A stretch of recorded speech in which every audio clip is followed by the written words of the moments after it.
wind howled across the barren plateau like a wounded animal, carrying with it the bitter taste of approaching winter. In the distance, the Rocky Mountains stood sentinel against the darkening sky, their peaks already dusted white with early snow. This was the frontier of the American West in 1876, a land where civilization's reach grew thin and nature ruled with an iron fist. Samuel Blackhawk stood at the edge of his property, his massive frame casting a long shadow across the sparse grassland. At 6 feet 7 inches tall, with shoulders broad as a barn door, he cut an imposing figure against the endless horizon. His weathered hands gripped the fence post he'd been repairing, dark eyes scanning the approaching storm clouds. 20 years had passed since the Comanche Wars, but the scars they left ran deeper than any physical wound. The ranch sprawled across 200 acres of harsh terrain, more rock than soil, more thorn than grass. A modest cabin of rough-hewn logs sat at its center, smoke curling from its stone chimney. To the east stood a small barn, its walls patched with whatever materials Samuel could scavenge or trade for. A corral held 3 horses, sturdy mustangs that could survive where thoroughbreds would perish. Samuel moved with practiced efficiency as he secured the animals for the coming storm. His movements were deliberate, economical. A man who'd learned that wasted energy could mean death in this unforgiving land. The horses nickered softly as he approached, recognizing the gentle giant who cared for them. Despite his intimidating size, his touch was surprisingly tender as he checked their hooves and ensured they had adequate shelter. Inside the cabin, the furnishings were sparse but functional. A single bed with a buffalo hide blanket, a rough table and chair, shelves lined with preserved food and ammunition. On the mantel above the fireplace sat a single photograph, faded and worn, a Comanche woman holding 2 small children, their faces frozen in a moment of happiness that existed no more. Samuel stoked the fire, adding split logs with mechanical precision. The flames danced, casting shifting shadows on the walls adorned with traditional Comanche artifacts, a beaded medicine bag, a ceremonial pipe, a war lance that hadn't tasted battle in 2 decades. These remnants of his past life seemed out of place in the settler's cabin. Yet they were all that remained of who he once was. The memories came unbidden, as they always did when storms approached, the thunder dance of his youth, when warriors would challenge the sky spirits, his mother's voice singing the old songs, the pride in his father's eyes when Samuel had counted his first coup at 16. Then darker memories, the blue-coated soldiers arriving at dawn, the screams of women and children, the acrid smell of burning lodges. He'd been away hunting when it happened, returning to find his village destroyed, his family among the dead, his wife, Morning Star, clutching their children even in death. The rage had burned hot then, driving him to join the last desperate raids against the encroaching settlers. But rage was a young man's luxury. Now, at 43 winters, all that remained was a hollow ache that never quite faded. The authorities had eventually offered amnesty to those who would accept civilization. Samuel had taken it, not from any belief in their promises, but from sheer exhaustion. They'd given him this land, rocky, remote, unwanted by white settlers, and left him to his solitude. For 7 years, he'd lived alone, trading occasionally in the nearest town 30 miles away, enduring the stares and whispers, the mothers who pulled their children close when he passed. Half-breed, they called him, though he was full-blooded Comanche. Savage, though he'd harmed no one in years. The irony wasn't lost on him. They feared him for his heritage while knowing nothing of the gentleness his mother had instilled, the wisdom his grandfather had shared, the complex philosophy of balance and harmony his people had followed for generations. As darkness fell, the temperature plummeted. Ice began forming on the water trough, and the wind picked up strength, rattling the cabin's windows. Samuel checked his supplies, enough dried meat and preserved vegetables to last weeks if needed, plenty of firewood stacked against the wall, ammunition for hunting and protection.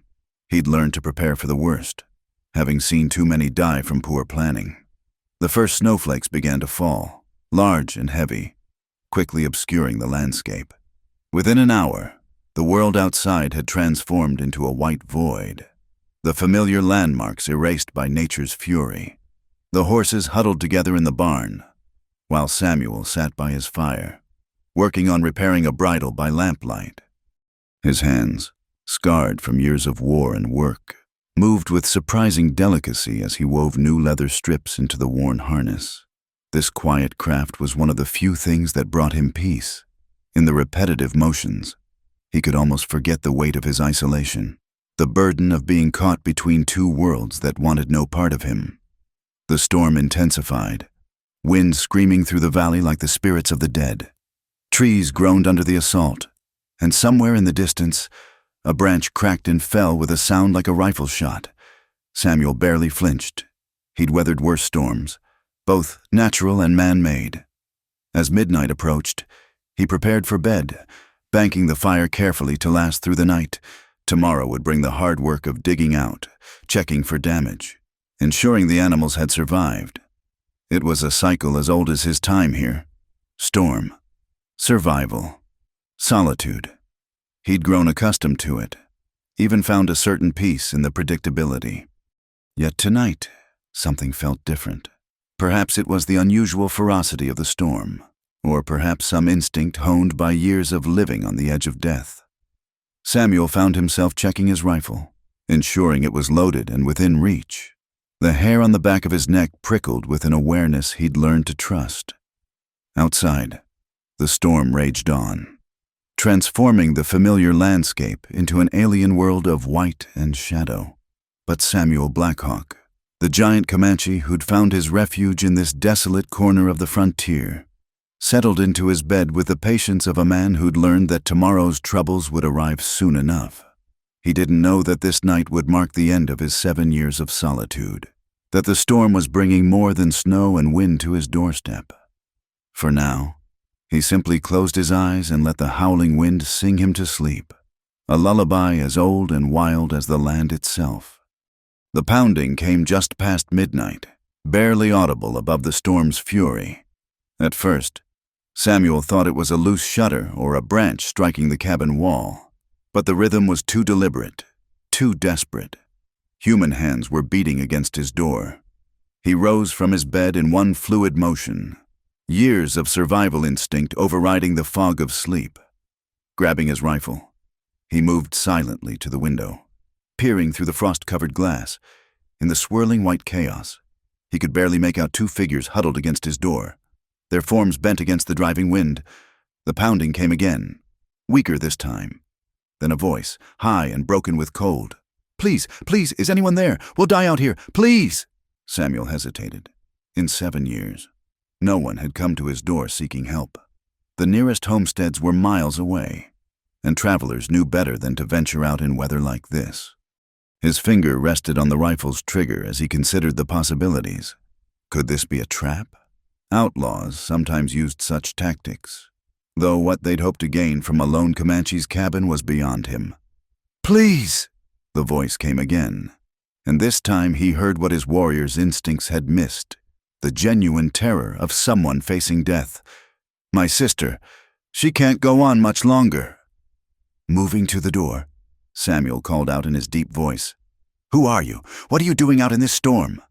"My name is Margaret Thornton," came the reply, barely audible through the wind. "This is my sister Catherine. Our wagon broke down. Our horses ran off. Please, sir, I beg you." Samuel lifted the heavy bar that secured the door and opened it a crack. The wind immediately tried to tear it from his grasp, snow swirling into the cabin. In the lamplight spilling from inside, he saw them clearly, two women in tattered traveling clothes, their faces blue with cold, ice crystals clinging to their hair and eyelashes. The one who'd been knocking, Margaret, was supporting her younger sister, who appeared barely conscious. Both wore what had once been respectable dresses, now torn and soaked through. Their boots were split, feet wrapped in strips of petticoat in a desperate attempt to ward off frostbite. Giant Comanche lived alone for years, until 2 settler women begged for shelter on his ranch. Margaret gasped out, her eyes widening as she took in Samuel's imposing height and native features illuminated by the firelight behind him. Fear flickered across her face. but desperation won. "Please, we mean no harm. We just need—" Her sister Catherine collapsed then, her legs finally giving out. Without thinking, Samuel set aside his rifle and stepped into the storm. He scooped up the unconscious woman as if she weighed nothing, her body alarmingly cold even through her wet clothes. "Get inside," he commanded Margaret, who stood frozen in shock at the sight of him. The cabin that had seemed adequately sized for one man suddenly felt cramped with 3 people. Samuel laid Catherine near the fire, noting with concern the bluish tinge to her lips and the shallow rise and fall of her chest. Margaret stumbled in behind them, pushing the door closed against the storm's assault. "Thank you," she whispered, teeth chattering so hard she could barely speak. "Thank God. We saw your smoke, walked for hours." "Get those wet clothes off her," Samuel ordered, his mind shifting into the practical mode of someone who'd seen too many die from exposure. "Yourself too. Frostbite will take fingers and toes if we're not quick."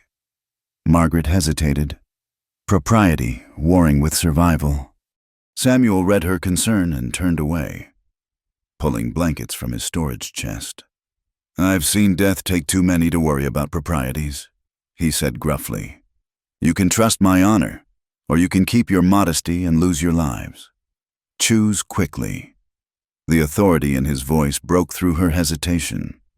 As Samuel built up the fire and heated water for warm drinks, he heard the rustle of wet fabric being peeled away. He handed back the blankets without looking, then busied himself preparing something hot for them to drink. "She's not responding." Margaret's voice cracked with panic. "Catherine, please, wake up!" Samuel turned to find the younger woman, Catherine, wrapped in blankets but still unconscious, her breathing labored. Without asking permission, he knelt beside her, checking her pulse with practiced fingers. Weak but steady, her skin was like ice. "She needs warmth, fast," he said. "Internal warmth." He moved to his supplies, pulling out a small pot and various dried herbs. His mother had taught him the old remedies, the ones his people had used for generations. As he worked, he was aware of Margaret watching him with a mixture of fear and fascination. "You're Indian," she said, not quite a question. "Comanche," he confirmed, not looking up from his preparations. "And you're a long way from anywhere safe for white women to be traveling alone." Margaret pulled her blanket tighter, her own teeth still chattering. "We're from Ohio. We were traveling to meet my husband in California. He has a claim there, sent for us." Her voice broke. "The guide abandoned us 3 days ago when the weather turned. Said we were slowing down the group." Samuel's jaw tightened. He'd seen such cruelty before, the strong abandoning the weak when things got difficult. "Where's your wagon?" "About 5 miles east. I think we tried to follow what we thought was the road, but in the storm—" She shuddered. "The horses broke free when the axle cracked. We had to leave everything." He handed her a cup of the herbal tea he'd prepared. "Drink this, all of it." While she sipped, he carefully lifted Catherine's head and tried to get some of the warm liquid between her lips. A few drops went down, then a few more. "What is it?" Margaret asked, the warmth of the tea already bringing some color back to her cheeks. "Medicine plant tea, my grandmother's recipe. It warms from the inside." He didn't mention that his grandmother had been a respected healer, that this knowledge was sacred to his people. Such things meant nothing to whites except as curiosities or superstitions. Catherine stirred slightly, a soft moan escaping her lips. It was the first sign of life beyond her shallow breathing. Margaret immediately moved closer, taking her sister's hand. "She's only 19, Margaret said softly. "I promised our mother I'd take care of her. After Father died, there was nothing left in Ohio. James, my husband, said California was full of opportunities." Samuel continued working in silence, adding more wood to the fire until the cabin was almost uncomfortably warm. He pulled out dried meat and hard biscuits from his stores, knowing the women would need food once they were warm enough to eat. As the wind howled outside, The three unlikely companions sat in the flickering firelight. Catherine's breathing deepened, becoming more regular. Color slowly returned to her face, and her eyelids fluttered. "Margaret?" she whispered. "I'm here. Darling, we're safe. We found shelter." Catherine's eyes opened fully then, taking in the unfamiliar surroundings. When her gaze landed on Samuel, she gasped, trying to sit up too quickly. Dizziness overtook her, and she fell back. "Don't be afraid," Margaret said quickly. "He saved us.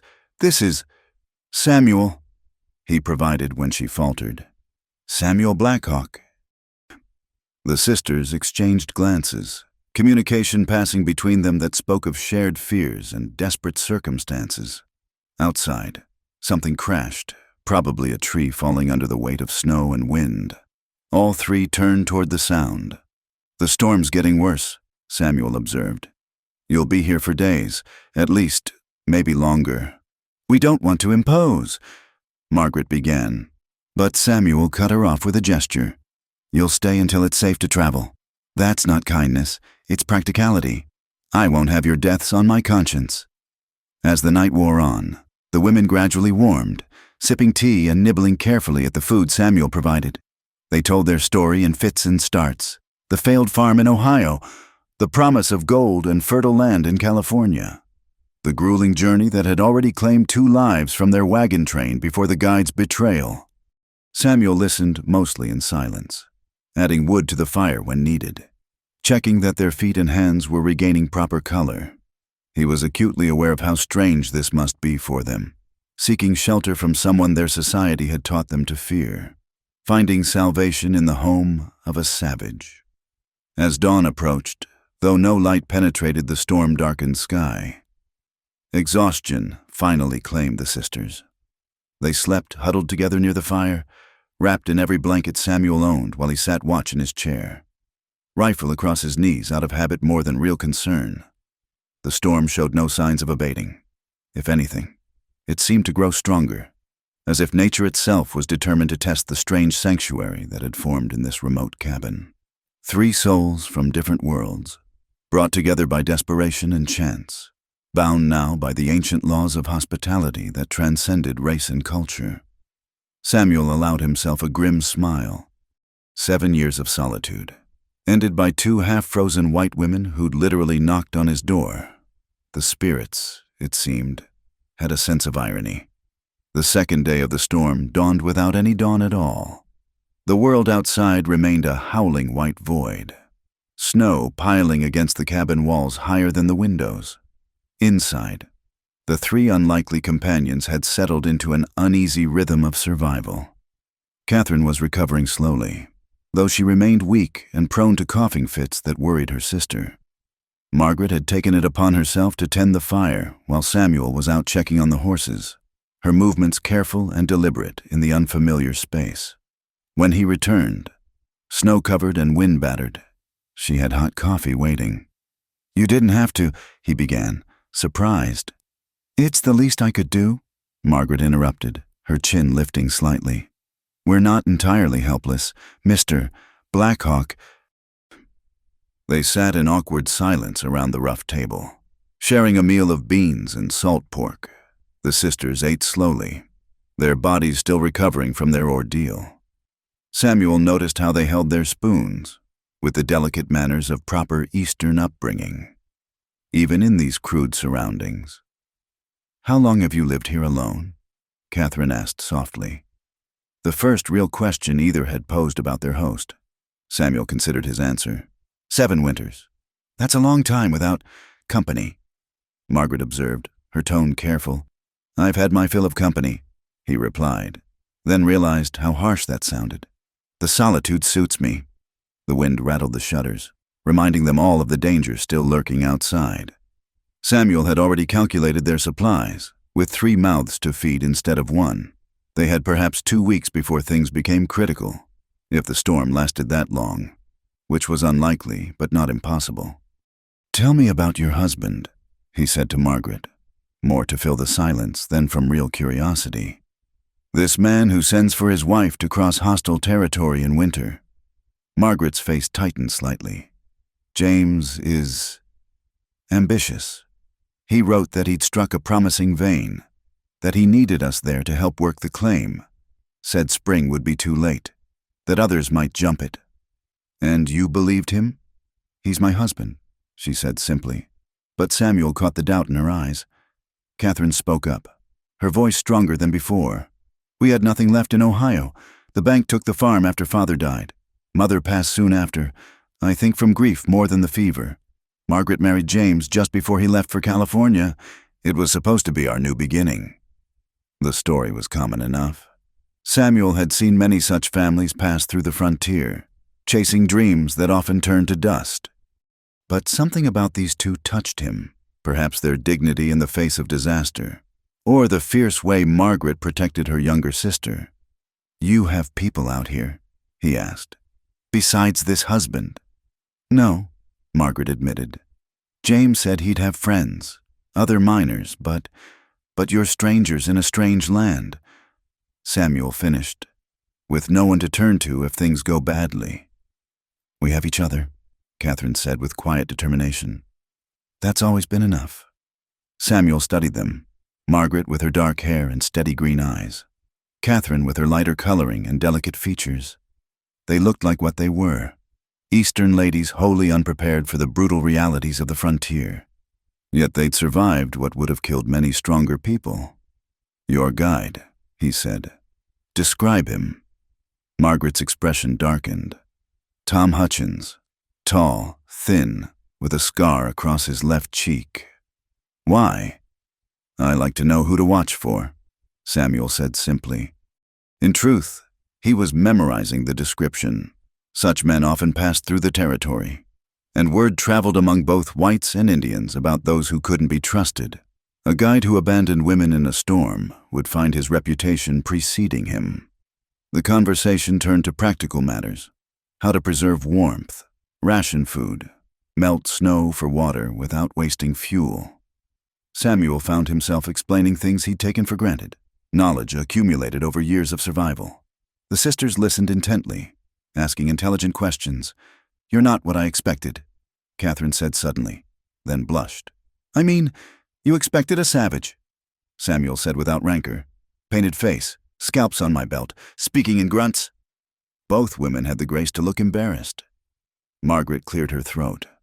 We've heard stories about the Indian wars, the raids. All true, likely, Samuel said. My people fought to keep their land. Your people fought to take it. Both sides did things that don't bear remembering. He stood, moving to add wood to the fire. But that's past. I'm just a man trying to live in peace now. Were you... Catherine hesitated. Were you a warrior? Samuel's hand stilled on the firewood. Memories flashed unbidden. The weight of a lance, the thunder of horses, the cry of battle, once, long ago. What changed? Margaret asked softly. He turned to face them, his expression unreadable. I lost everything worth fighting for? The pain in his voice was unmistakable. Margaret opened her mouth as if to speak, then closed it. Some wounds, she understood, were too deep for words. The storm continued its assault on the cabin, but inside, the atmosphere had shifted slightly. The initial fear and suspicion were giving way to something else, a recognition of shared humanity. Perhaps. Samuel showed them how to bank the fire to last longer, how to read the sounds of the storm to gauge its intensity. My grandmother could predict weather 3 days out, he said, surprising himself by sharing the memory. She'd watch the birds, feel the wind, taste the air. Said the earth speaks to those who listen. Do you believe that? Catherine asked, genuinely curious. I believe there's wisdom in paying attention, he replied carefully. Your people might call it superstition. Mine called it survival. As evening approached, though the storm made time difficult to judge, Margaret insisted on preparing dinner.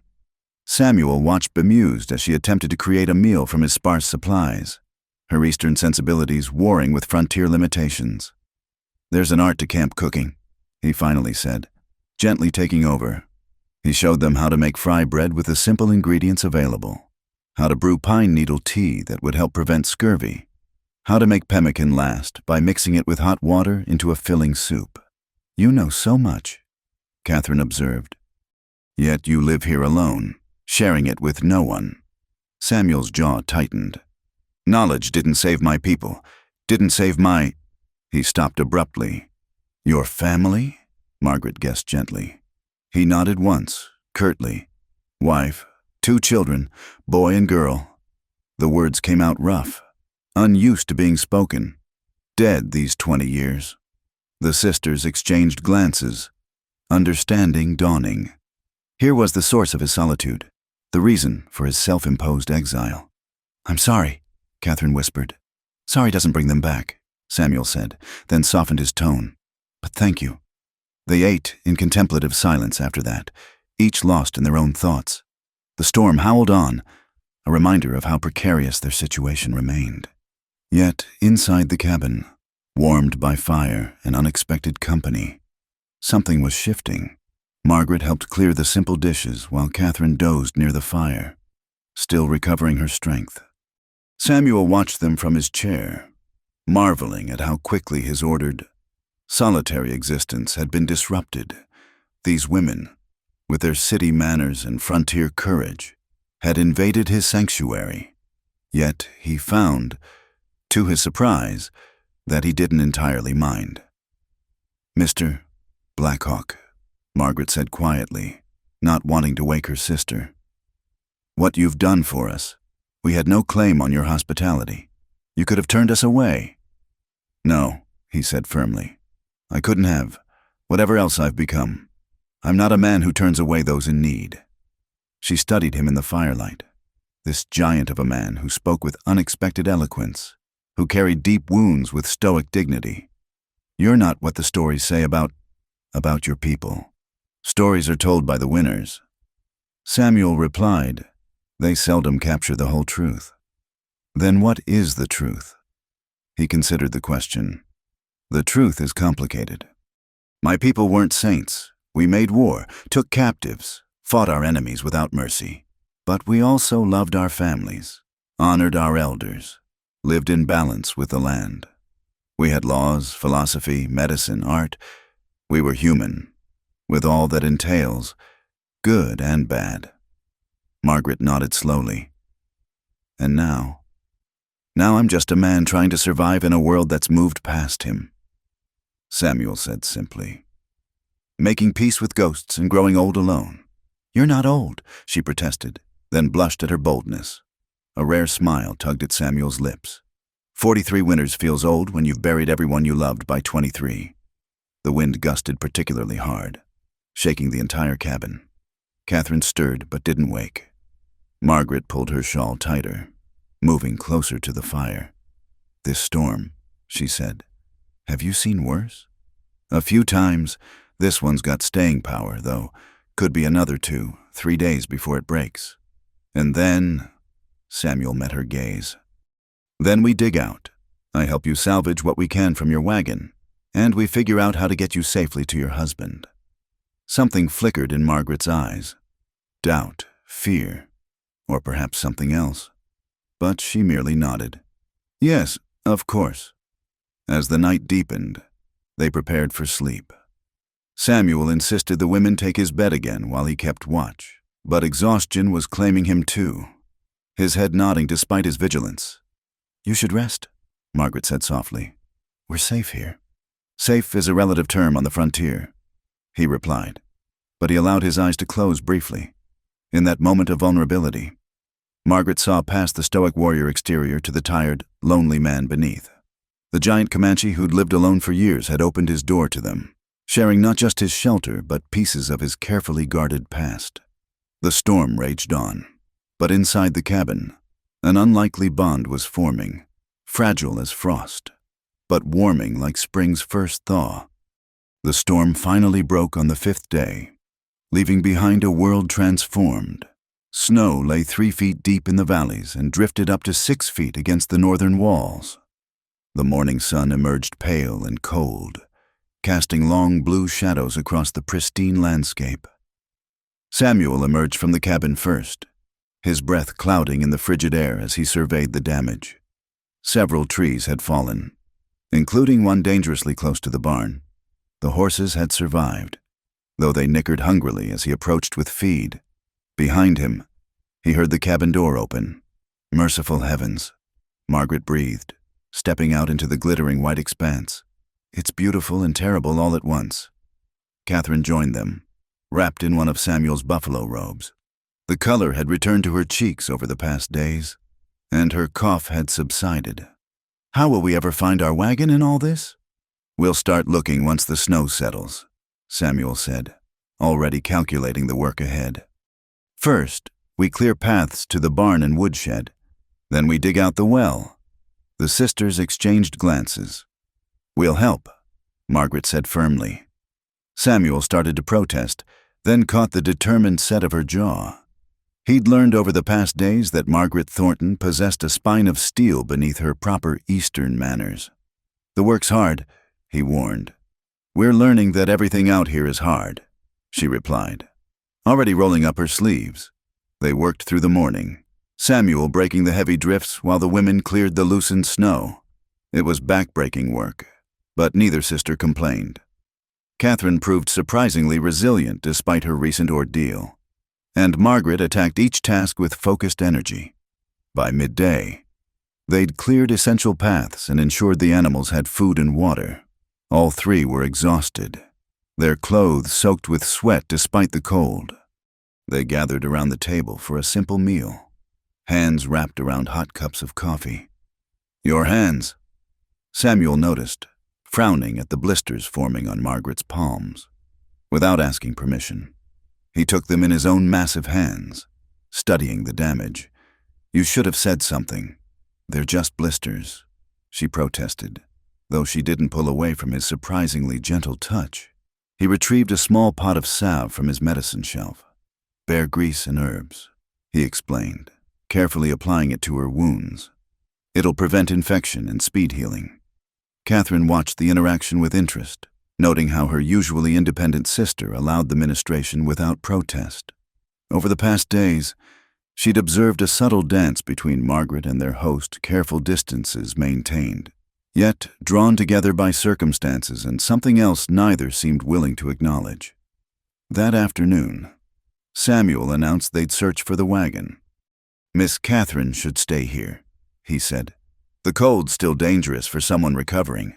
I'm fine, Catherine insisted, but a brief coughing fit betrayed her. You'll stay, Margaret said with elder sister authority. We won't be long. Samuel fashioned makeshift snowshoes from bent willow and rawhide, teaching Margaret how to walk in them.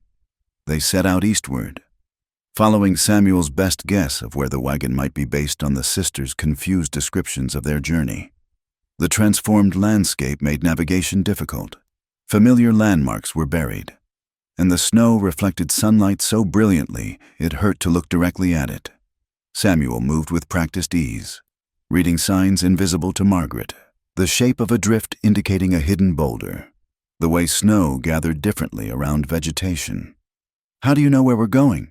Margaret asked, struggling to match his stride even with the snowshoes. The land has its own language, he replied, pointing to a line of cottonwoods. Those trees follow the creek bed. Your wagon would have followed the old trace that runs parallel. We looked there. They walked in companionable silence for a while, their breath forming small clouds in the cold air. Margaret found herself stealing glances at her guide, the way he moved with such confidence through the wilderness, how his eyes constantly scanned for danger or landmarks. You're staring, he said without turning. Heat flooded her cheeks. I apologize. You're so at home here. It's remarkable. This land raised me, Samuel said simply. My people traveled these plains for generations before. He trailed off, as he often did when approaching painful memories. Before we came, Margaret finished quietly. He stopped walking, turning to face her. You didn't personally drive my people away, Mrs. Thornton. You're just trying to survive, same as everyone. But we benefit from it, she said, surprising him with her directness.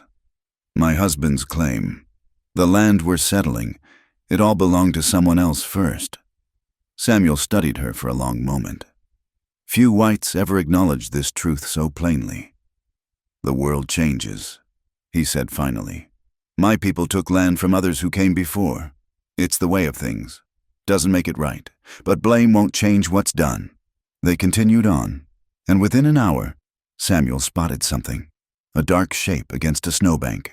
As they approached, the outline of the wagon emerged, tilted at a precarious angle where it had slipped into a hidden ravine. "Oh no," Margaret whispered. Seeing the damage, the wagon bed had cracked and snow had filled the interior. Their belongings were scattered, some visible as lumps under the snow. They spent the next 2 hours excavating what they could. Most of the food supplies were ruined, but they salvaged clothing, tools, and, surprisingly, a small trunk that had stayed sealed against the weather. Margaret clutched it with relief. "Family items," she explained at Samuel's questioning look. "Photographs, letters, Mother's Bible, things that can't be replaced." They loaded what they could onto a makeshift sledge Samuel constructed from wagon boards. As Margaret sorted through water-damaged clothes, she made a sound of distress. Samuel found her holding what had once been an elegant dress, now stained and torn beyond repair. "My wedding dress," she said softly. "I know it's foolish to mourn a piece of cloth, but it's not foolish," Samuel said. "We mourn what things represent, not the things themselves." She looked up at him, eyes bright with unshed tears. "What did you mourn when you lost everything?" The question caught him off guard. "My daughter's laugh," he said after a moment.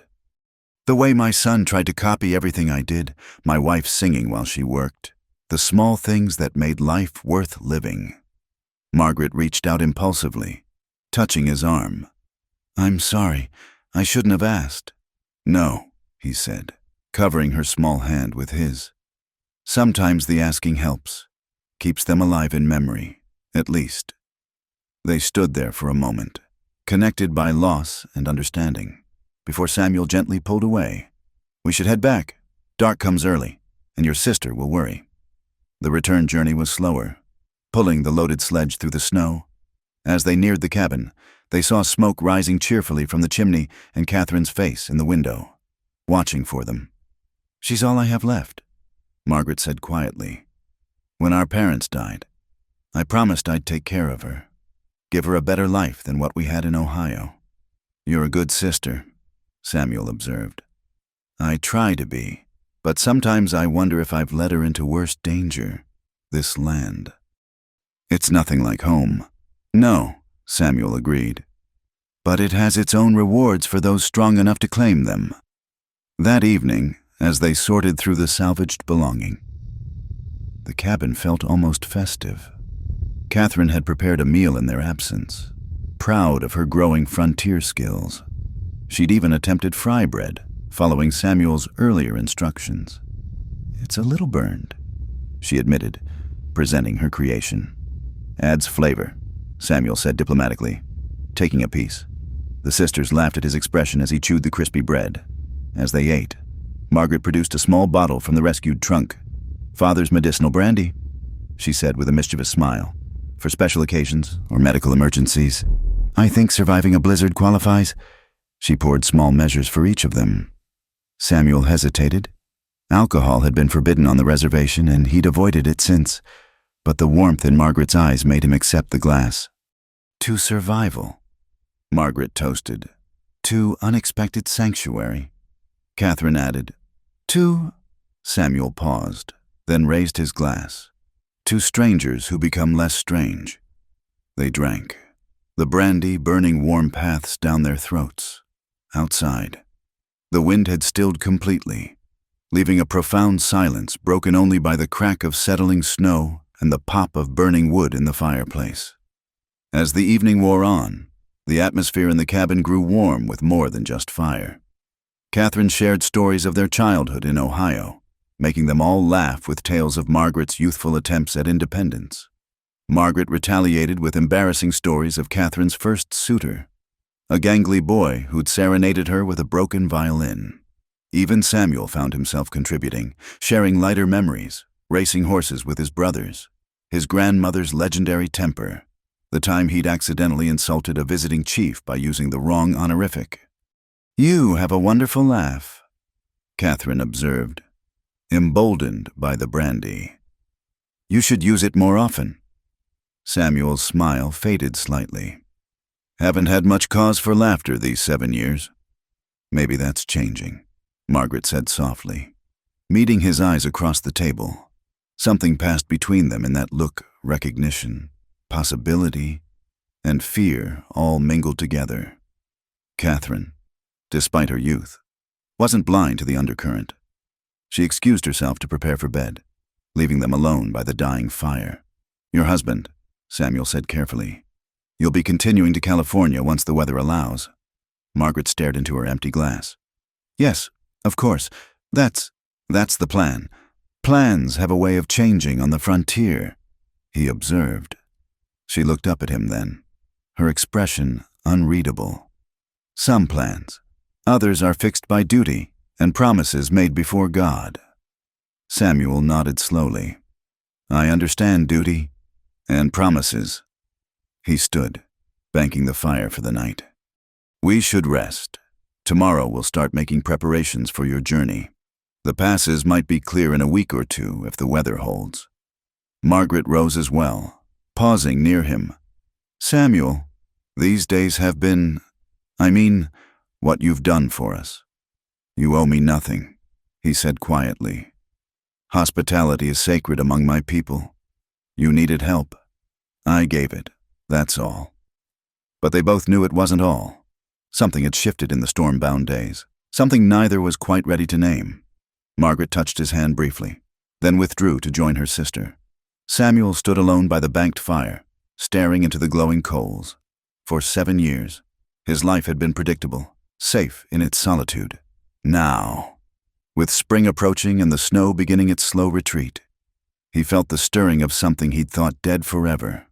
Hope, perhaps, or maybe just the dangerous warmth of human connection.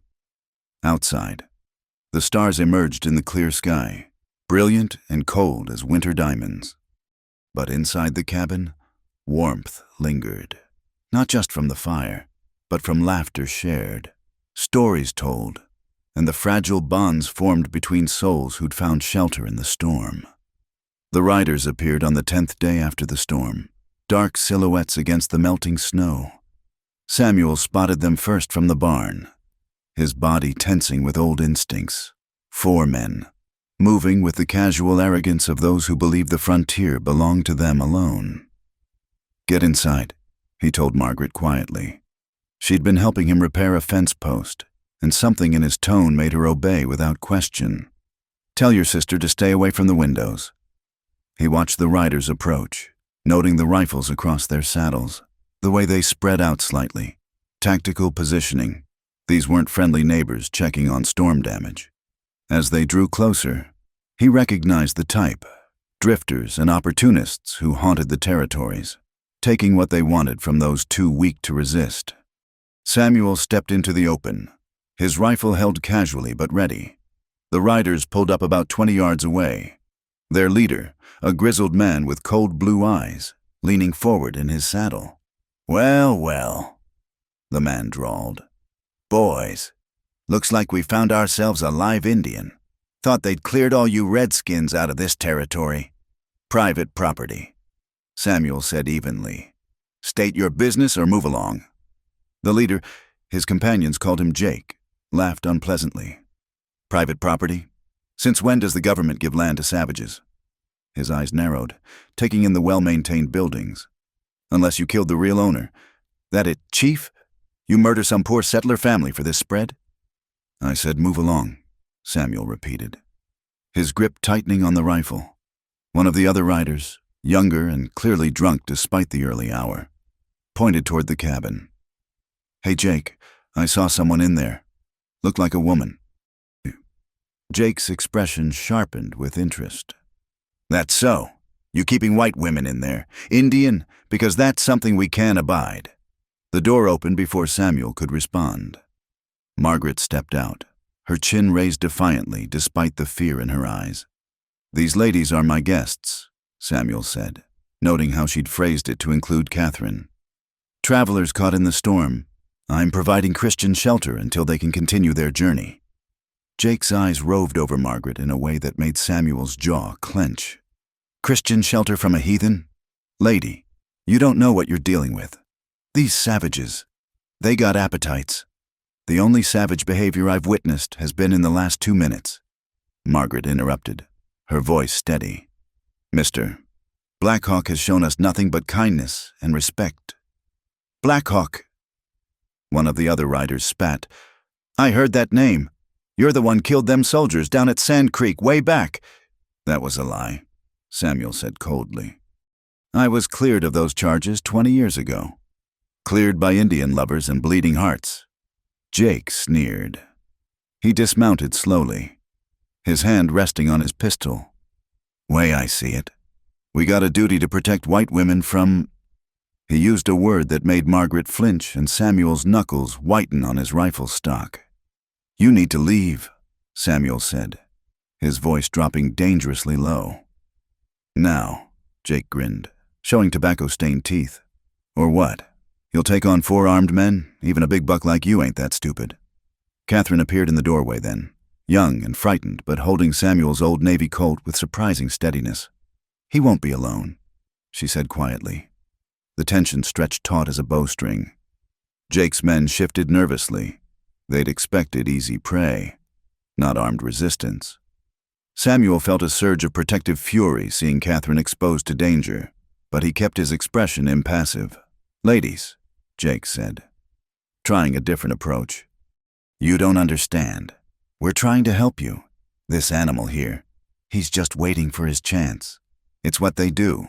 Act civilized until they got you trusting them. Then they save your life when you're freezing to death?" Margaret stepped closer to Samuel, a clear statement of where her loyalty lay. "Then they share their food and shelter, asking nothing in return? Yes, terribly savage behavior." Jake's face darkened. "You're making a mistake, woman. When we find you both dead with your scalps taken, don't—" The rest of his threat was cut off as Samuel moved.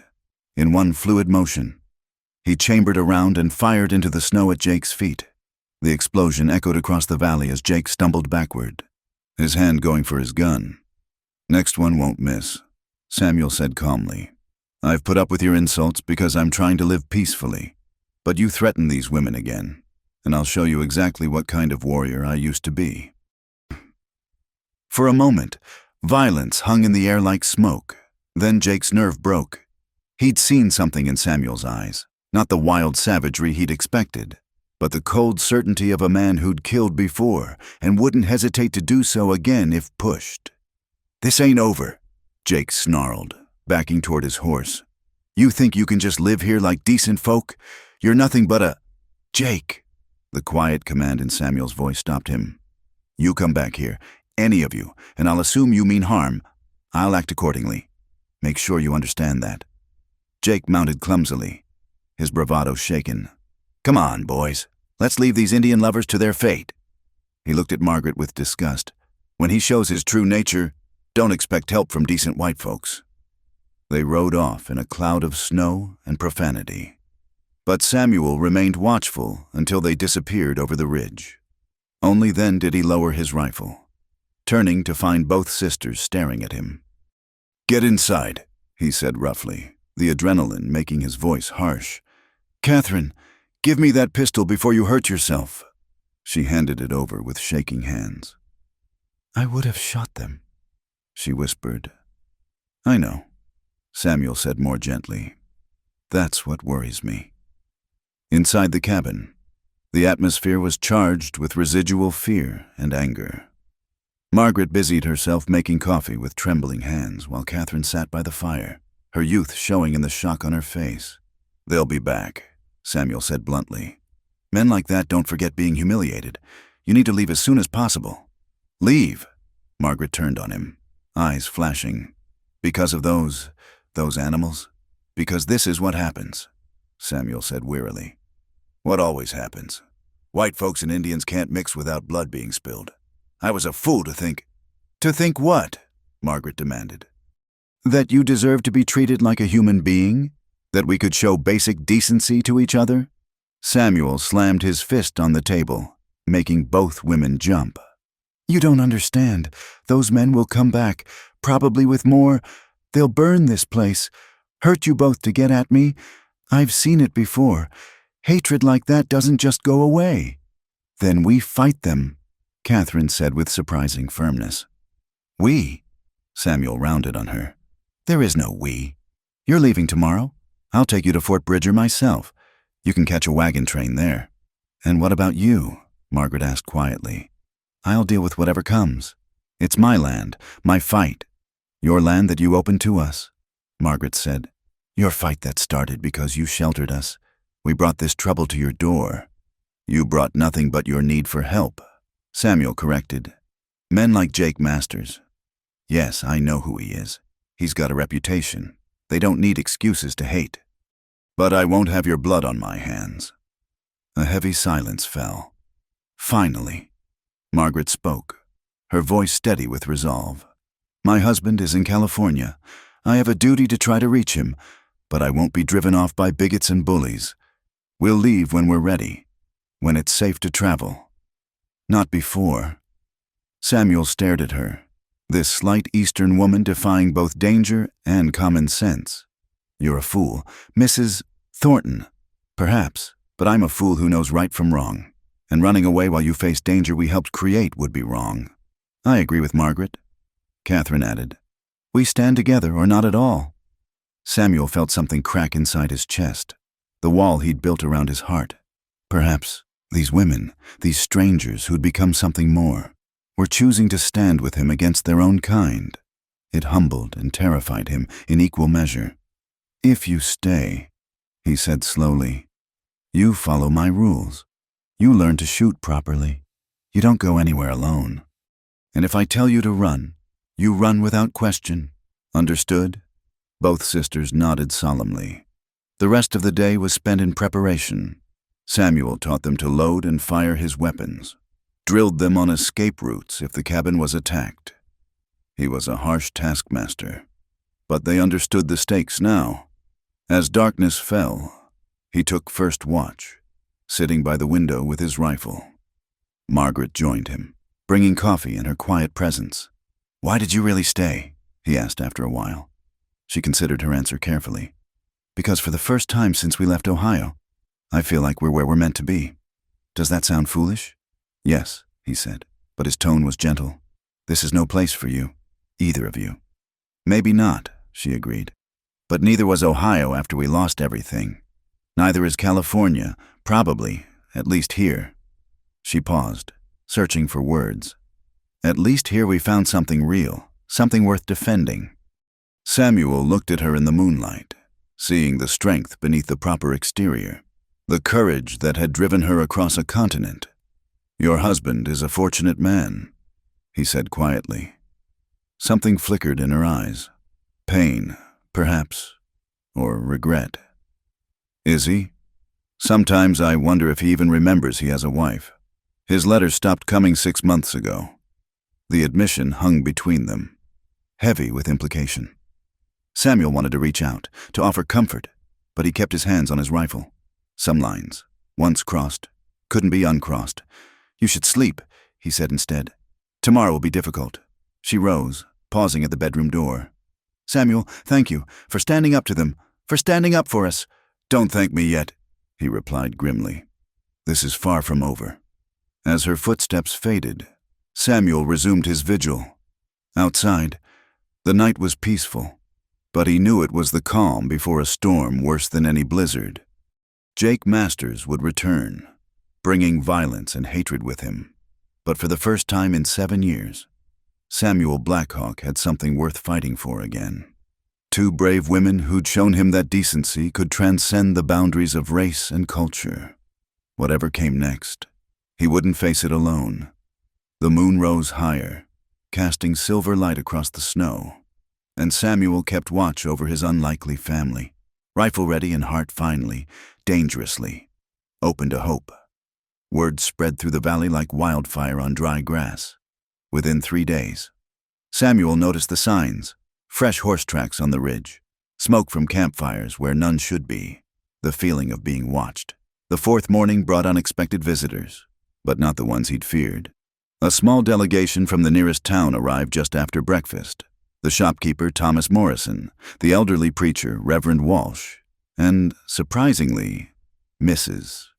Eleanor Hartwell, the banker's wife known for her strong opinions and stronger influence. Samuel met them in the yard, rifle within reach but not displayed threateningly. The sisters remained inside at his insistence, though he knew they were watching from the window. "Mr. Blackhawk," Morrison began nervously, hat in hand. "We've come to, that is, we've heard—" "Spit it out, Thomas. Mrs. Hartwell interrupted impatiently. "Mr. Blackhawk, we've heard you have white women here. Given your background, people are concerned." "People meaning Jake Masters?" Samuel asked evenly. The delegation exchanged glances. Reverend Walsh cleared his throat. "Mr. Masters has indeed expressed concerns. He says these women are being held against their will." Before Samuel could respond, the cabin door opened. Margaret emerged, followed by Catherine, both dressed in their best remaining clothes, heads held high. "Reverend Walsh," Margaret said pleasantly, "how kind of you to visit. I'm Margaret Thornton, and this is my sister Catherine. We're hardly prisoners. Mr. Blackhawk saved our lives during the storm." Mrs. Hartwell's sharp eyes took in every detail of their appearance. "You're staying here, unchaperoned, with a—" She caught herself, but the implication hung heavy. "With a gentleman who provided Christian charity when we were dying," Catherine said firmly. "Is that what troubles you, Mrs. Hartwell? That we're alive because of his kindness?" The banker's wife flushed. "It's highly irregular. Surely you must see how it looks." "I see how it is," Margaret replied coolly. "We see a man judged not by his actions, but by the color of his skin. Tell me, Reverend, which gospel teaches us to repay kindness with suspicion?" The elderly preacher looked uncomfortable. "The situation is delicate. Perhaps it would be best if you ladies came to town. Mrs. Hartwell has offered to separate us from our protector to satisfy the prejudices of men like Jake Masters." Margaret's voice remained polite, but steel-edged. "How generous." Morrison shifted his weight. "It ain't safe here. Masters is stirring up trouble, talking about Indian raids, about protecting white womanhood. People listen to him. Then people are fools." Samuel said bluntly, "I've harmed no one. These women are free to leave whenever they choose." "Are we?" Margaret turned to him, an unreadable expression on her face. "Are we free to leave, Mr. Blackhawk, or are we equally free to stay?" The question hung in the air like a challenge. Samuel met her gaze steadily. "You're free to choose your own path, Mrs. Thornton, always." Eleanor Hartwell made a disgusted sound. "This is precisely what I warned about. Next, they'll be taking up Indian ways, forgetting their own kind." "Our own kind," Catherine laughed, but there was no humor in it. "Our own kind abandoned us in a blizzard. Our own kind would have let us freeze rather than slow down their journey. If that's what being among our own kind means, I'll take Mr. Blackhawk's company any day." "You're young," Mrs. Hartwell said condescendingly. "You don't understand the implications. I understand that we're alive because of him." Catherine shot back. "I understand that he's shown us more respect and kindness than—" "Enough," Samuel said quietly, but with authority. The argument ceased immediately. He addressed the delegation formally. "You've expressed your concerns. The ladies have given their response. Unless you have legal authority to interfere, this visit is over." Reverend Walsh stepped forward. "Mr. Blackhawk, I believe you're an honorable man. I do. But the climate in town. Masters has supporters. They talk of riding out here, of taking matters into their own hands. I came hoping to prevent bloodshed." "I appreciate that, Reverend," Samuel said sincerely. "But I won't be driven from my land, and I won't turn out guests to appease bigots." "Then God help you all," the preacher said sadly. "I'll pray for a peaceful resolution." As the delegation prepared to leave, Mrs. Hartwell made one last attempt. Mrs. Thornton, you're a married woman. Think of your reputation, your husband's good name. Margaret's expression hardened. My husband's good name? The man who hasn't written in 6 months, who sent for us to cross hostile territory in winter. Thank you for your concern, Mrs. Hartwell, but I'll trust my own judgment over his at this point. The admission clearly shocked the visitors. In their world, wives didn't speak so frankly about marital disappointments. They departed in a cloud of disapproval and whispered consultations. After they left, the three stood in the yard, watching the dust settle from their departure. You've made enemies today, Samuel said to the sisters. We made our choice the moment we knocked on your door. Margaret replied, I won't apologize for surviving, or for being grateful to the man who helped us do it. That evening, as they prepared dinner together, a routine that had become comfortable in its domesticity, Catherine asked the question that had been hovering unspoken. What will we do if they come in force? Samuel considered his answer carefully. There's an old Comanche hideout in the mountains, about a day's ride, caves, fresh water, defensible positions. If things get bad enough, we go there. All of us? Margaret asked, not looking up from the bread she was kneading. All of us, he confirmed. I won't leave you to face mob justice for the crime of accepting my help. Later, as the sisters prepared for bed, Samuel overheard their whispered conversation. Margaret, your husband. I know what I said. I meant it. But your marriage vows were made to a man I thought I knew. The James who wrote those first letters, full of dreams and promises, he was wonderful. But the man who stopped writing, who demands we risk everything for his convenience, I don't know him anymore. And Samuel?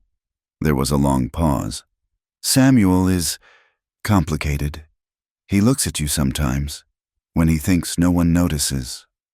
I know. And you look back. Another pause. I know that too. Samuel moved away from the door, troubled by what he'd heard and by his own feelings. Margaret was married. That should have been the end of it. Among his people, such boundaries were sacred. Yet he couldn't deny the pull between them, growing stronger each day.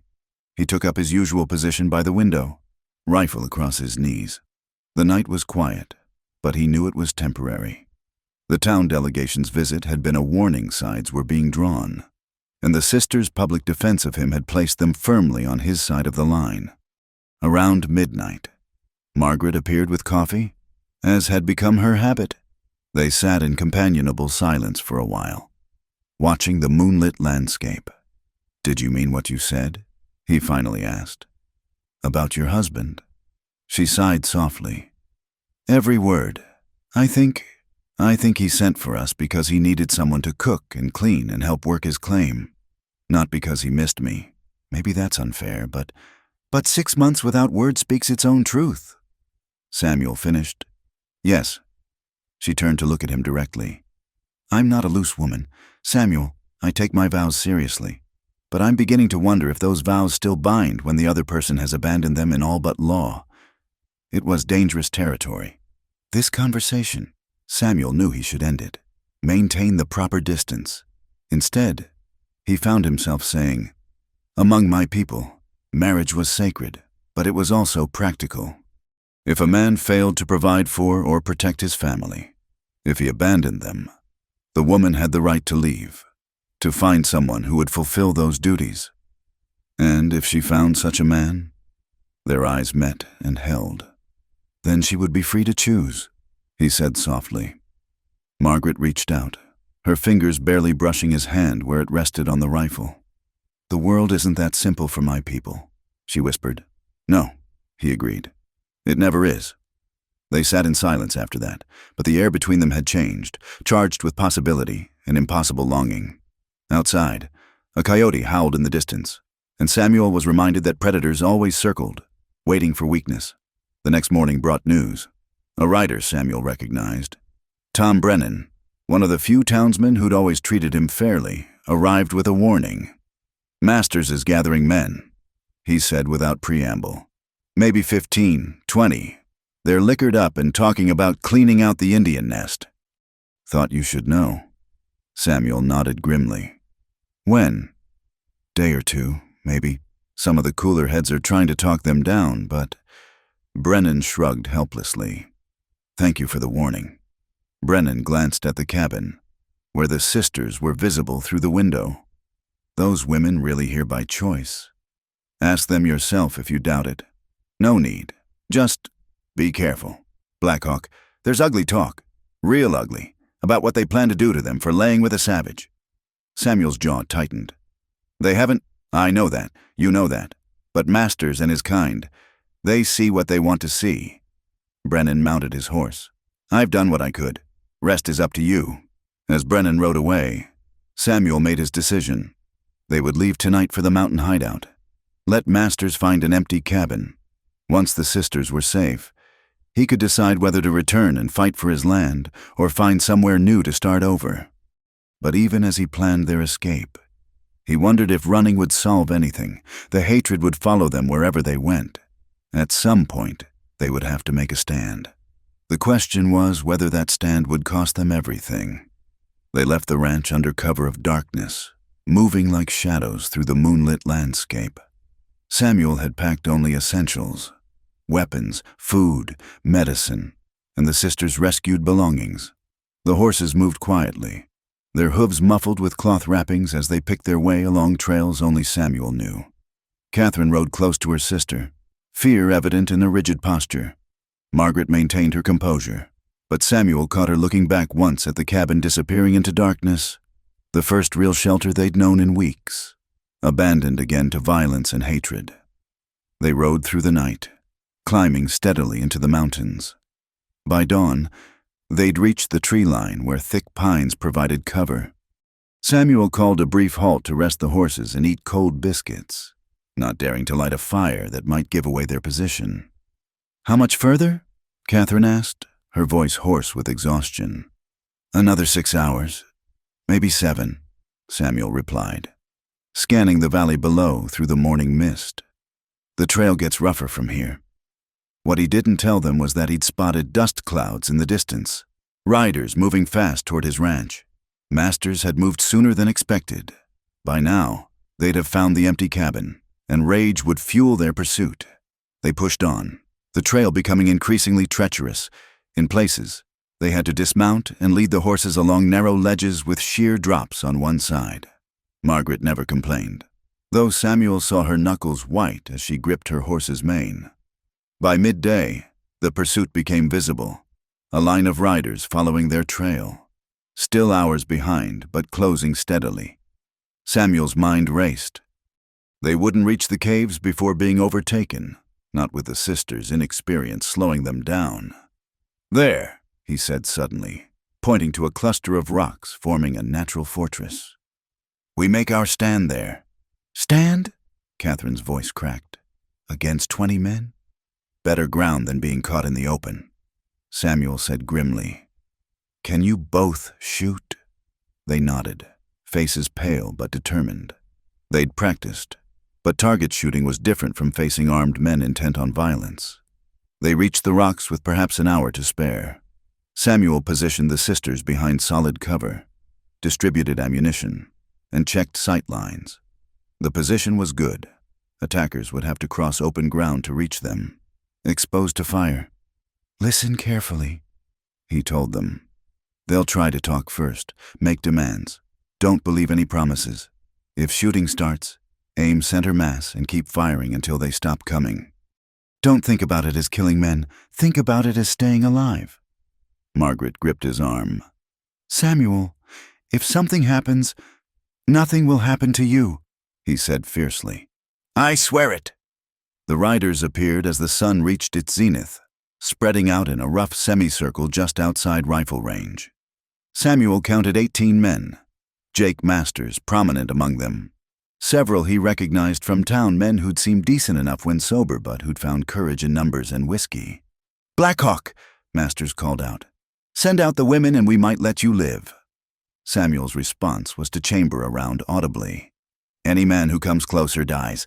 The ladies are under my protection." "Protection?" Masters laughed ugly. Is that what you call it? We know what you've done to them. Savage. But we're Christian men. We'll take them back. Let the preacher pray over them. Maybe they can be cleansed. You're no Christian, Margaret called out, surprising everyone. You're a mob of cowards who need 20 guns to face one man. Shut your mouth, woman, Masters snarled. You've been defiled, but that ain't your fault. Come out now and... His words were cut off as Samuel fired, the bullet kicking up dust inches from Masters' horse. The animal reared, nearly throwing him.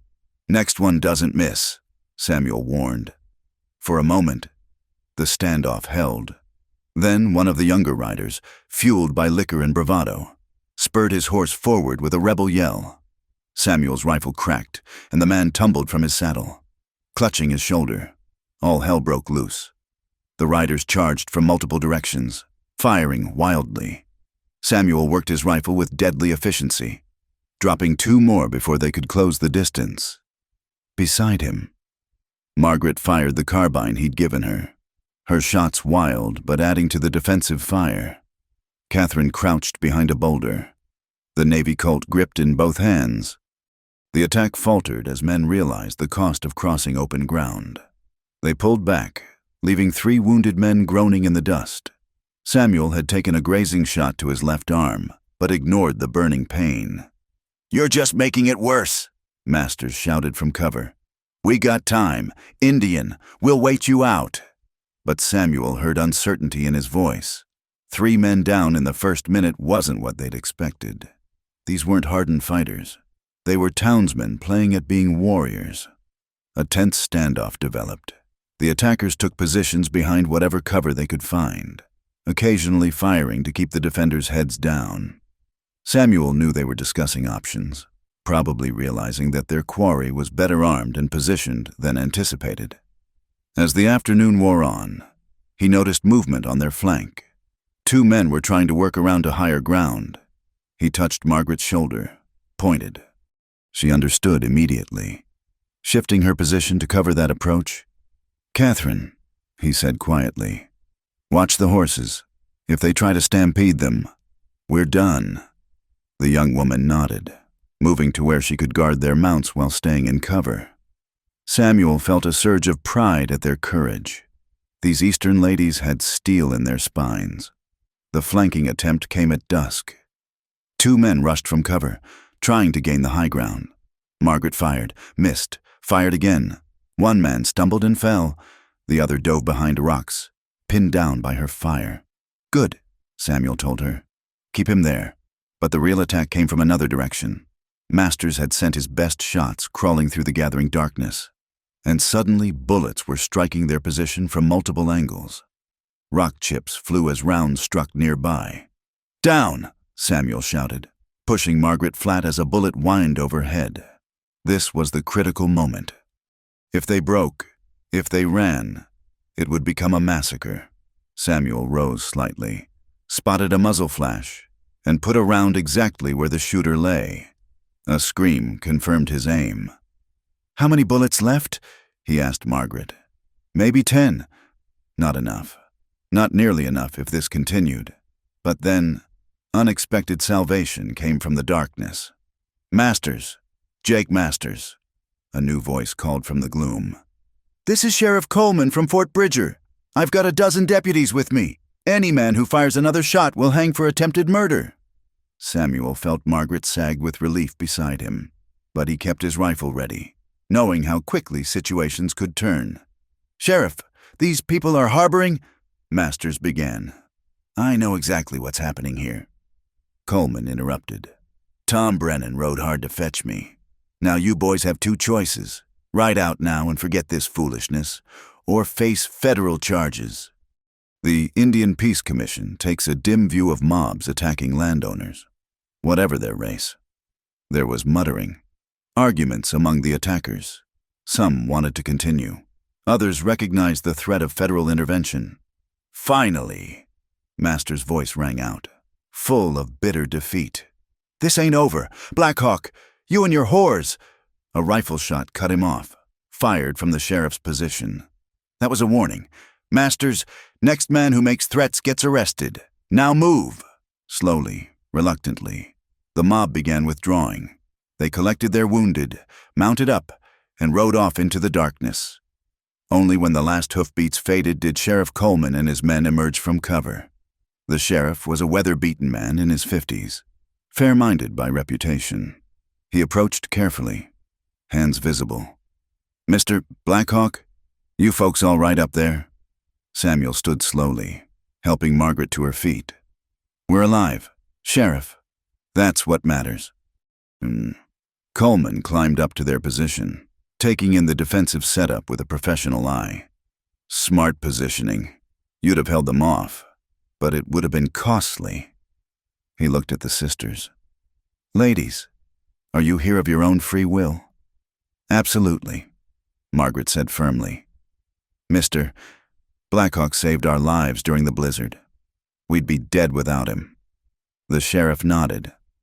"That's what Brennan said. Still, this situation, it's complicated. Masters won't give up easy. He's got support in town. Then the law needs to make clear where it stands." Samuel said bluntly, "The law stands for property rights and preventing murder." Coleman replied, "But I can't change men's hearts. Blackhawk, you know that." They made camp for the night, the sheriff's men standing guard. Around the fire, Coleman shared what news he had. "Found something interesting when we stopped by your ranch. There was a letter nailed to your door, addressed to Mrs. Thornton." Margaret accepted the envelope with trembling hands, even in the firelight. Samuel could see it was water-stained, travel-worn. She opened it, read quickly, then laughed, a bitter, broken sound. "It's from James, dated 4 months ago." She looked up, tears streaming down her face. "He's dead. Cave in at the mine. His partner wrote to tell me the claim's worthless, and I'm advised not to bother coming to California." Catherine moved to comfort her sister, but Margaret held up a hand. "No, don't you see? I'm free. Widowed before I even knew it. All this time, feeling guilty about my feelings. And I was already—" She couldn't finish. Samuel wanted to go to her but held back, acutely aware of the sheriff's presence. Coleman, however, proved more perceptive than expected. "Seems to me," the lawman said carefully, "that changes things considerably. Widow woman and her sister sheltering wherever they choose. Nothing improper about that." He stood, stretching. "We'll escort you folks back to the ranch tomorrow. After that, well, after that it's your business how you choose to live." Later, as the camp settled for sleep, Margaret found Samuel standing watch at the perimeter. She stood beside him, not speaking for a long moment. "I'm sorry," he said finally. "About your husband." "I'm not," she admitted quietly. "God forgive me, but I'm not. He was dead to me long before that cave-in. At least now." She took a shaky breath. "At least now I can choose my own path without dishonor." Samuel turned to face her fully. In the moonlight, she looked ethereal, beautiful, and strong. "And what path would you choose?" She met his gaze steadily.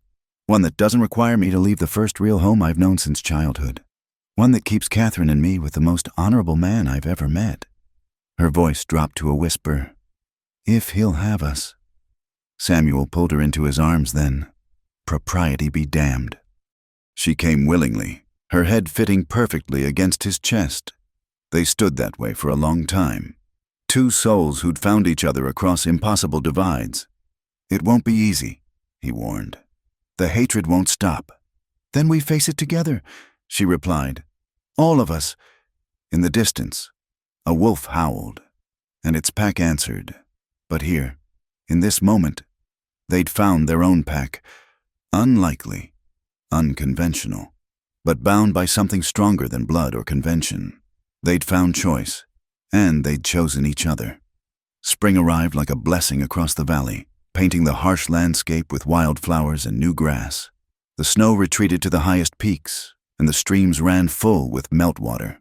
It had been 2 months since the confrontation with Master's mob, and life at the ranch had settled into a new rhythm.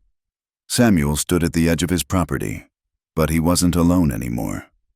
Catherine worked in the garden they'd planted together, coaxing vegetables from the stubborn soil. Margaret emerged from the cabin, shading her eyes against the morning sun, and Samuel's heart still caught at the sight of her. His wife now, in all but law. "The Brennans are coming for Sunday dinner," she called out. "And Reverend Walsh sent word he'd like to visit next week." Samuel nodded, still amazed at how their world had expanded. Tom Brennan and his family had become regular visitors, and even the old preacher had overcome his initial reservations. Not everyone in town accepted their unconventional arrangement, but enough did to make life bearable. The sound of approaching horses made him tense briefly. Old habits died hard, but relaxed when he recognized Sheriff Coleman with 2 companions. The lawman had become an unexpected ally, stopping by regularly to check on them and quietly discourage troublemakers. "Morning, Black Hawk," Coleman called out cheerfully. "Ladies, beautiful day, isn't it?" "It is," Samuel agreed, walking to meet them. "What brings you out here?" "Sheriff." Coleman dismounted, his expression growing serious. "Got some news you folks should hear. Jake Masters was found dead yesterday. Shot in the back during a card game in Denver. Seems his charming personality finally caught up with him." Samuel felt no satisfaction at the news, only relief. Masters' departure from the area weeks ago had eased tensions considerably, but the threat of his return had lingered. "Can't say I'll mourn him," Margaret said, joining them, "though I'll pray for his soul, as Reverend Walsh would want." The sheriff grinned. "Speaking of the Reverend, he asked me to deliver this." He handed over an official-looking document. "Since you two can't legally marry in the territory, stupid law, if you ask me, he's written up a church blessing of your union. Not legal, but it's something." Margaret clutched the paper with tears in her eyes. It wasn't a marriage certificate, but it was recognition from someone they respected. Tell him we're grateful." After Coleman left, the 3 gathered for their midday meal. The table Samuel had expanded to accommodate 3 was set with dishes Margaret had purchased on their last trip to town, small touches that made the cabin feel more like a home. "I've been thinking," Catherine said, passing the cornbread, "about starting a school." Samuel raised an eyebrow. "Here? Why not? There are a dozen children in the valley getting no education. I could teach them." She looked defiant, as if expecting argument. "Indian children, too, if their parents would allow it." "It's dangerous," Margaret said carefully. "Teaching mixed classes would anger some people. Everything we do angers some people." Catherine replied, "But knowledge is how things change, how fear becomes understanding." Samuel studied his young sister-in-law with new respect. She'd grown from the frightened girl who'd collapsed at his door into a woman of conviction. "If you're serious, I know some Comanche families who might listen. My mother's cousin has children." Catherine's face lit up. "Would you really? Oh, Samuel, that would be wonderful." As they discussed the possibilities, Samuel marveled at how far they'd come. The ranch that had been his prison of solitude had become something else entirely, a beacon of possibility in a world still divided by hatred and fear. That evening, as they often did, they sat outside watching the sunset paint the mountains crimson and gold. Margaret leaned against Samuel's shoulder while Catherine sketched the scene in a journal she'd started keeping. "I need to tell you both something," Margaret said quietly. "I've suspected for a while, but now I'm certain." She took a deep breath. "I'm going to have a baby." The silence that followed was profound. Samuel's hand found hers, trembling slightly. A child. After 20 years of believing he'd never be a father again? "That's wonderful!" Catherine exclaimed, hugging her sister. "Oh, Margaret, a baby! The first of the new generation for our little community." But Margaret was watching Samuel's face, seeing the mix of joy and old pain there. Is this all right?" He pulled her close, pressing his lips to her forehead. "More than all right," he said hoarsely. "It's a gift I never thought I'd receive again." As spring deepened towards summer, their small community grew. The school Catherine envisioned became reality in a converted shed. with 8 students of various ages and backgrounds. Some parents objected at first, but Catherine's gentle persistence and genuine care for the children won them over. Samuel taught the older boys, both white and Indian, how to track and hunt, sharing knowledge that might otherwise have been lost. Margaret, despite her growing belly, managed the household and helped other frontier wives with preserving food and treating minor ailments with the herbal knowledge Samuel had taught her. There were still problems. Someone poisoned one of their horses, and threatening messages occasionally appeared. But for every act of hatred, there seemed to be 2 of kindness neighbors helping with the harvest, shared meals, children playing together regardless of their parents' prejudices. One evening in late summer, as they prepared for the baby's arrival, a familiar figure appeared at their gate. Samuel tensed, then relaxed as he recognized Robert Hartley, Mrs. Hartwell's son, a young man who'd recently returned from college back east. "Mr. Blackhawk," Robert said nervously. "I hope I'm not intruding. I wanted to apologize for my mother, for the way she spoke to you and the ladies. Your mother's opinions are her own." Samuel said carefully, "Yes, but—" Robert struggled for words. "I studied history at Harvard, learned about what really happened out here, the broken treaties, the massacres on both sides. It opened my eyes. What you're doing here, living in peace, building bridges, it's what the future should look like." He stayed for dinner, engaging in animated discussion with Catherine about education and social progress. As he left, he paused at the door. "My mother would disown me for saying this, but you have my support, all of you, if you need anything." It was a small victory, but significant. One mind changed, one heart opened. Samuel thought of his grandmother's words. Change comes like spring, slowly, then all at once. The baby came with the first frost of autumn, a healthy boy with his mother's eyes and his father's strong grip. They named him Thomas Rising Sun Blackhawk, a name that bridged 2 worlds, like the child himself. As Samuel held his son for the first time, with Margaret exhausted but radiant beside him, and Catherine hovering protectively nearby, he felt something he'd thought lost forever. Complete. The family he'd lost could never be replaced, but he'd been given a second chance at love, at hope, at building something lasting. Outside, snow began to fall. Not the violent blizzard that had brought them together, but a gentle dusting that made the world clean and new.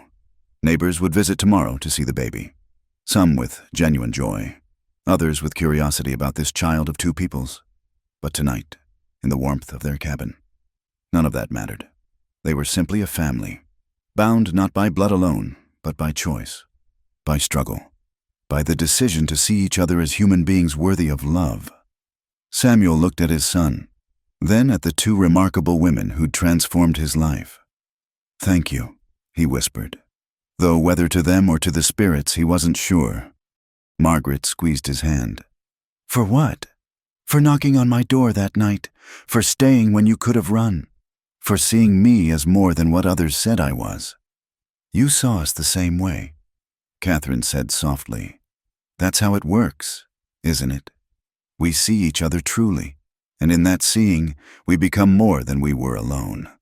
As the baby slept and the snow continued to fall, the 3 adults sat in peaceful silence, knowing that tomorrow would bring new challenges. There would always be those who couldn't accept their choice to build a life together across the divide of race and culture.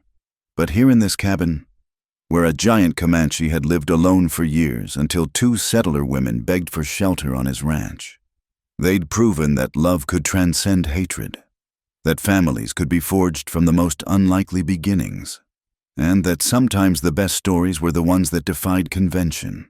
The wild frontier had tested them with storms both natural and human-made. But they'd survived. They'd chosen each other, and they'd created something beautiful in the midst of a harsh and often unforgiving land. And that, Samuel thought as he watched his son sleep in Margaret's arms, was the greatest victory of all. Dawn broke clear and bright over the valley, painting the snow-covered peaks rose and gold. A new day and a new world they were building together. One choice, one kindness, one act of courage at a time. Thank you for listening to our story from the American frontier. If you're enjoying these tales from the Wild West, please let us know in the comments where you're listening from. We'd love to connect with fellow history and romance enthusiasts from around the world. Don't forget to subscribe to Wild West Campfire for more authentic stories of love, courage, and adventure from the untamed American West. Share your thoughts about Samuel, Margaret, and Catherine's journey in the comments below. Until next time, partners.